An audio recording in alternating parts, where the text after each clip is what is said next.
world where customers are now expecting you to provide new ways to connect. Their interaction with a restaurant doesn't end when they leave, or at least it shouldn't. The vast majority of people are spending their time online, but 95% of the commerce in the United States is being done offline.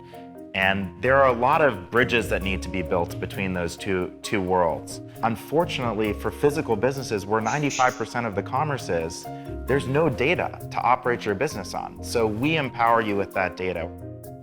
It wasn't just not long ago that these were just transactions being processed.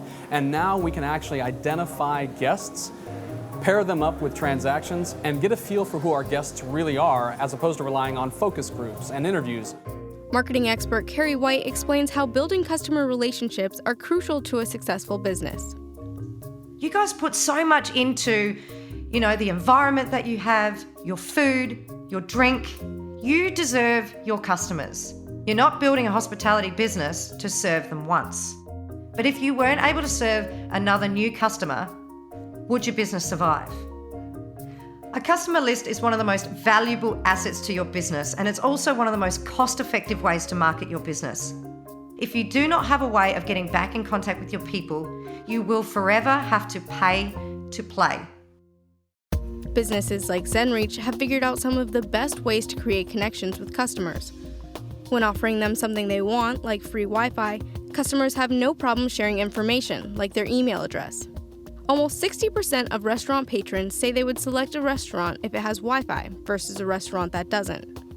I think a reason why a lot of businesses don't offer it is there's no real ROI exchange for it. It's just another headache. It's something you have to go and manage and set up, and are people going to complain about the password, and what if someone's using BitTorrent on your network and it takes down your point of sale, and how do you manage this with your customers? I'd say the number one challenge really when it comes to adopting new technology or say transitioning to a new POS provider is obviously the cost associated with it. You've got your hardware costs, the idea that you're going to deploy a whole new hardware system throughout either one restaurant location and multiple terminals or multiple locations. But then you've also got the soft costs. We talked about training of new employees. There's still a soft cost associated with that. Employees have got to learn a whole new system. Now that's a lot easier today than it was just a few years ago, but that is a cost and a hurdle that a lot of restaurants are going to have to think through. Companies with the ability to manage these issues are really leading the way. We're actually able to tell when someone logs in if they've been there before, how many times have they been there, and we can automatically segment that list for you into new customers, repeat customers, loyal customers, lost customers that you want to win back. Today, if you're not using social media to your advantage, you're behind the pack.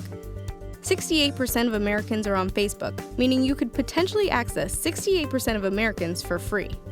Most restaurants know about their social media following, and that's great. And you can interact with people via Twitter, a Facebook page, what have you, Instagram, that sort of thing. But the idea of marrying that with transactional data, POS data, that is like the holy grail. The ability for a manager to reach out to a guest who maybe has just tweeted, for example, about a horrible dining experience, that's immediate customer experience management. Before it blows up, before it goes viral, before anything gets any worse than it already has with a public acknowledgement of a bad service experience. That's extremely powerful. Everything is moving toward tailored, almost one-on-one conversations that are driven by data. The businesses that do embrace technology and data will be more apt to control their destiny. The notion that they can have real-time access to valuable guest-based data and not just transaction data, that's very, very powerful, and that's where we're going.